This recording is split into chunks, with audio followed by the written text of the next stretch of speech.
Hello friends, आज हम question number 101 से लेके 150 तक क्वेश्चन करते हैं। ये सारे क्वेश्चंस भारत स्किल के हैं। भारत स्किल को हम सॉल्व कर रहे हैं और हमारे आने वाले एग्जाम में ज़्यादातर क्वेश्चंस भारत स्किल से ही पूछे जाएंगे। ज़्यादातर क्या, लगभग आपको क्वेश्चन सारे के सारे क्वेश्चन भारत स्किल से ही मिलने वाले हैं। पहला क्वेश्चन है, जिस सामग्री को अनुदेशक अपने व्यक्तिगत उपयोग के लिए तैयार करता है उसे डॉट डॉट कहते हैं।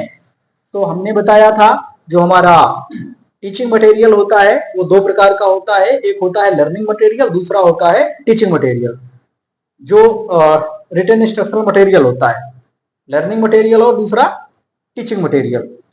हम बात करते हैं जो टीचिंग मटेरियल होता है उसे अनुदेशक स्वयं बनाता है और उसका उपयोग भी स्वयं ही करता है, लेकिन जो लर्निंग मटेरियल होता है उसे अनुदेशक स्वयं बनाता है, उसका उपयोग ट्रेनी करता है। यहाँ पूछ रहा है कि जिस सामग्री को अनुदेशक अपने व्यक्तिगत उपयोग के लिए तैयार करता है उसे कहते हैं, तो उसे कहते हैं teaching material. Option number B सही है। नेक्स्ट क्वेश्चन देखते हैं। नेक्स्ट क्वेश्चन बोल रहा है कि निम्नलिखित में कौन सा वस्तुनिष्ठ परीक्षण की हानि है, ऑब्जेक्टिव टाइप टेस्ट की हानि है। आप जानते हैं ऑब्जेक्टिव टाइप टेस्ट हम बनाते हैं तो उसे करते क्या है कि एक क्वेश्चन बनाते हैं, फिर उसके अंदर हमें 4 ऑप्शन जो है बनाना पड़ता है। तो ये सब जो है बनाने में काफी टाइम लगता है। जबकि जो सब्जेक्टिव क्वेश्चंस होते हैं या हम उसको विषयनिष्ठ परीक्षण कहते हैं, उसमें एक लाइन में लिख दिया जाता है फला क्वेश्चन का जो है विस्तृत वर्णन कीजिए या दोनों में अंतर बताइए क्यों ऐसा। तो उसको बनाना आसान होता है, लेकिन जो ऑब्जेक्टिव टाइप टेस्ट होता है उसको बनाने में जो है काफी कठिनाई होती है, उसे तैयार करने में कठिनाई होती है, यही उसकी हानि है। बाकी जो अन्य दोनों दिए गए हैं ये उसकी हानि नहीं है बल्कि एडवांटेज हैं, ये एडवांटेज में आएंगे। तो ऑप्शन नंबर ए यहाँ पे सही हो जाता है। आगे चलते हैं। कौन सा निम्नलिखित में से कौन सा वस्तुनिष्ठ प्रकार का परीक्षण है, कौन सा वस्तुनिष्ठ प्रकार का परीक्षण है। ऑब्जेक्टिव टाइप टेस्ट है, तो हम ऑब्जेक्टिव और सब्जेक्टिव को देख लेते हैं एक बार, कौन सा ऑब्जेक्टिव होता है कौन सा सब्जेक्टिव होता है, जल्दी से देख लेंगे।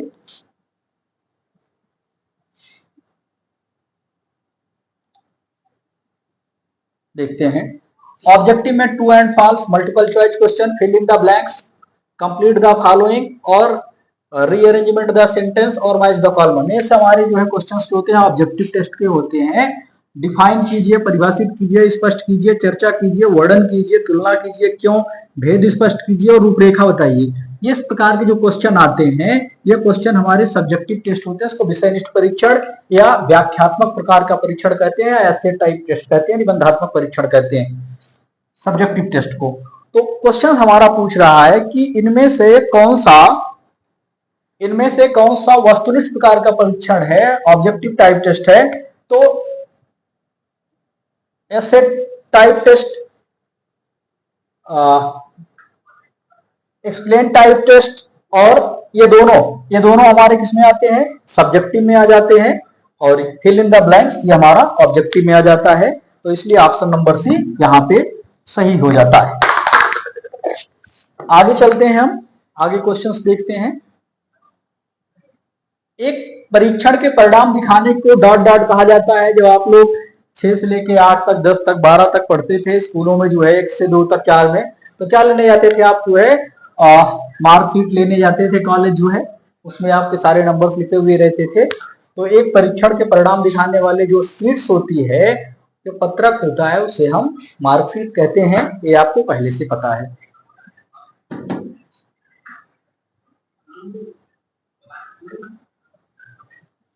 सामान्यतः मशीन में स्टार्ट बटन किस कलर का होता है, आपको पता है। आपके घर में मोटर होगी, ट्यूबवेल होगी, इसमें देखो ग्रीन कलर की जो बटन होती है उस मोटर को चालू करने के लिए होती है, रेड कलर की बटन होती है वो बंद करने के लिए होती है। या आप जो है चौराहे पर जाते हैं तो जहां पर स्ट्रीट लाइटें लगी हुई हो, स्ट्रीट लाइटें नहीं बल्कि उसे हम सिग्नल वाली लाइटें कहते हैं, देखते हो ग्रीन हो जाता है तो इसका मतलब आपको जाने के लिए संकेत कर देता है कि हाँ सुरक्षित है आप जाओ। रेड कर देता है इसका मतलब नहीं आपको रुकना है, और येलो कलर कर देता है तो आपको सावधान करने के लिए होता है। तो यहाँ पे चालू करने के लिए कह रहा है स्टार्ट बटन किस कलर का होता है, तो स्टार्ट बटन ग्रीन कलर का होता है। रेड बटन खतरे का निशान है, रुकने के लिए कहता है। तो यहाँ बी ऑप्शन सही है। नेक्स्ट है, निम्नलिखित में से क्या गृह व्यवस्था से संबंधित नहीं है?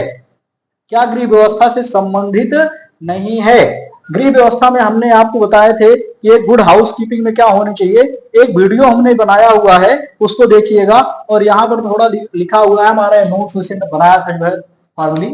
तो गुड हाउस कीपिंग में होता क्या है? क्लीनेस, साफ सफाई होती है, मेंटेनेंस ऑफ फ्लोर होता है, फर्श का रखरखाव, प्लेस ऑफ इक्विपमेंट्स, उपकरण को रखने के लिए स्थान, direction, base and storage place, रास्ते बने हो और उसके अंदर रास्ता हो जो हमारा हाउस कार्यशाला हो, और उसके जो है स्टोरेज प्लेस भी होना चाहिए। स्टोरेज ऑफ गुड्स, कच्चे माल को रखने के लिए स्थान चाहिए।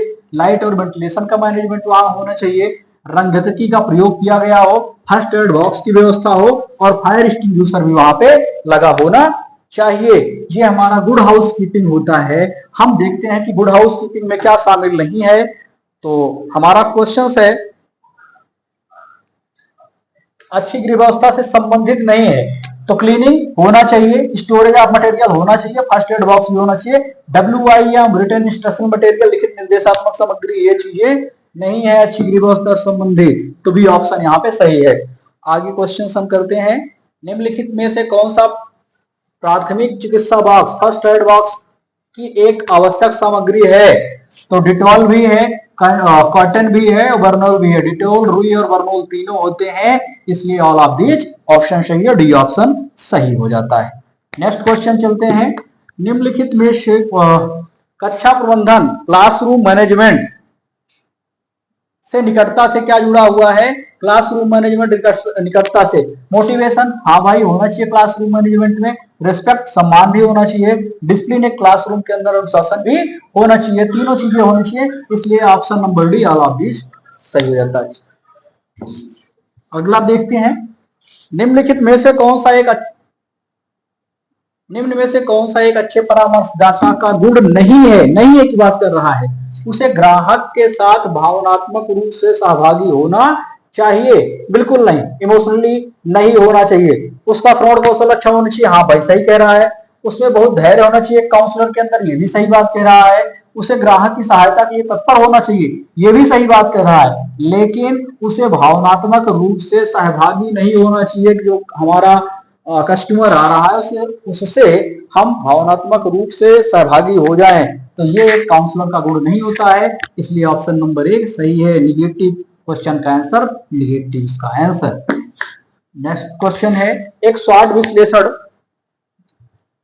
विश्लेषण कुछ में डाट को छोड़कर सभी अवयव शामिल हैं। हमने बताया था स्वाट का फुल फॉर्म आपको, स्ट्रेंथ, वीकनेस, अपॉर्चुनिटीज और थ्रेट्स।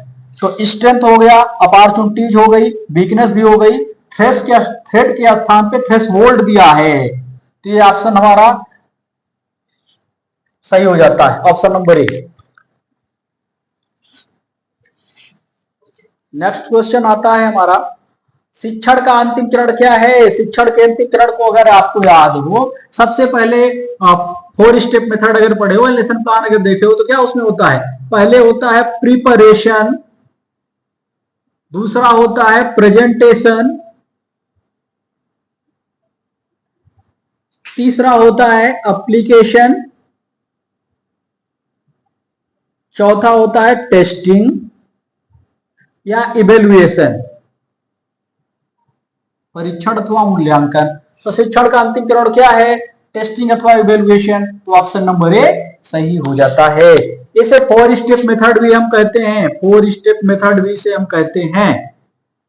इससे रिलेटेड और क्वेश्चन हो जाएगा, आ सकता है, इसलिए देख लीजिएगा। इसे आप लोग जब भी पढ़ा कीजिए, भारत स्किल के जो 300 क्वेश्चन के नोट है, क्वेश्चन है 300 क्वेश्चन, उसकी एक पीडीएफ ले लीजिए और उस पीडीएफ को पढ़ते हुए चलिए, वहां पर डिटेल में लिखते हुए चलिए, तब आपको चीजें आसानी से याद हो जाएंगी। नहीं तो बस ऐसे ऐसे आप देखते जाओगे, सिर्फ ऑप्शन याद होगा, और जैसे ही परीक्षा में ऑप्शन बदले फिर आप बदल जाओगे।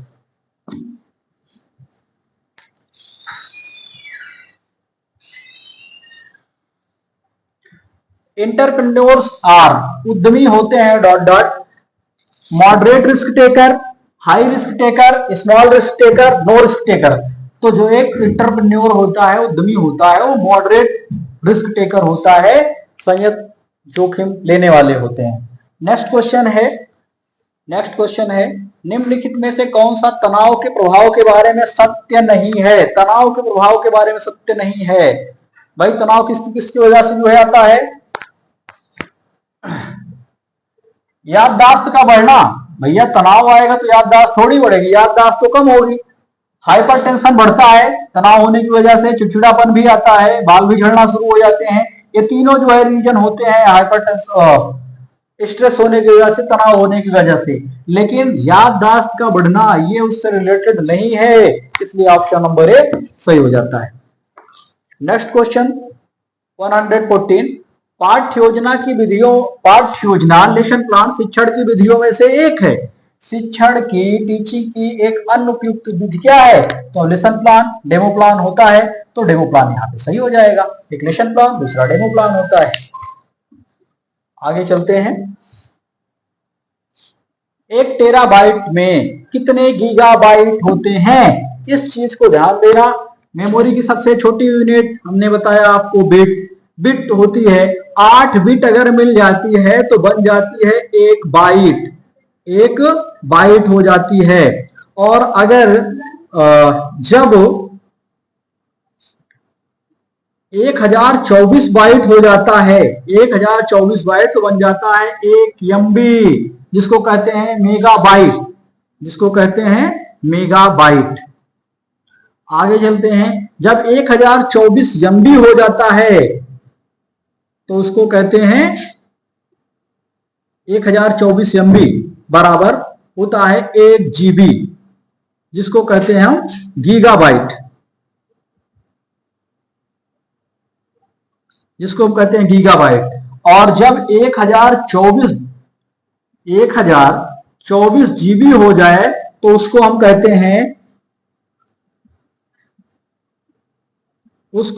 हैं 1 टेराबाइट, टीबी, 1 टेराबाइट। क्वेश्चन क्या कह रहा है? 1 टेराबाइट में कितने गीगाबाइट होते हैं? तो 1 टेराबाइट में 1024 गीगाबाइट होते हैं। ऑप्शन नंबर ए सही है। इस चीज को यहां पढ़ लीजिएगा क्योंकि इससे रिलेटेड कई क्वेश्चंस आए हुए थे, बिल्कुल ध्यान दीजिएगा। मेमोरी की सबसे छोटी यूनिट अगर पूछे तो बिट, और 4 बिट जब मिलते हैं, 4 बिट मिल करके एक निबल का निर्माण होता है। एक निबल, 4 बिट बराबर एक निबल होता है। इसको बिल्कुल देख लीजिएगा ध्यान से आप लोग। आगे क्वेश्चन चलते हैं। 116 निम्न में से कौन सा ब्राउजर नहीं है? ब्राउजर नहीं है। देखो गूगल जो है वो एक सर्च इंजन है, सर्च इंजन। अगर बिंग आ जाए तो बिंग भी एक सर्च इंजन होता है, इसके साथ साथ बिंग अगर रहे तो बिंग भी हमारा एक सर्च इंजन होता है। बाकी तीनों चीजें जो हैं ये ब्राउजर हैं, ये तीनों चीजें हमारा ब्राउजर के अंतर्गत आती हैं। तो हमारा गूगल जो है वो ब्राउजर नहीं है, बाकी फायरफॉक्स, क्रोम और सफारी हमारे ब्राउजर होते हैं। गूगल अगर सर्च इंजन की सिर्फ बात करें तो बिंग भी हमारा सर्च इंजन होता है, गूगल भी हमारा सर्च इंजन होता है। नेक्स्ट क्वेश्चन की बात कर रहे हैं हम। वर्गीकरण प्रणाली मनोविज्ञान शिक्षकों और डॉट द्वारा विकसित की गई है। वर्गीकरण प्रणाली किसके द्वारा विकसित की गई थी? आप अगर याद हो तो ब्लूम्स टैक्सोनॉमी। और कह रहा है वर्गीकरण प्रणाली मनोविज्ञान शिक्षकों और टेक्स्ट एक्सपर्ट द्वारा, अवतरण विशेषज्ञों द्वारा विकसित की गई है।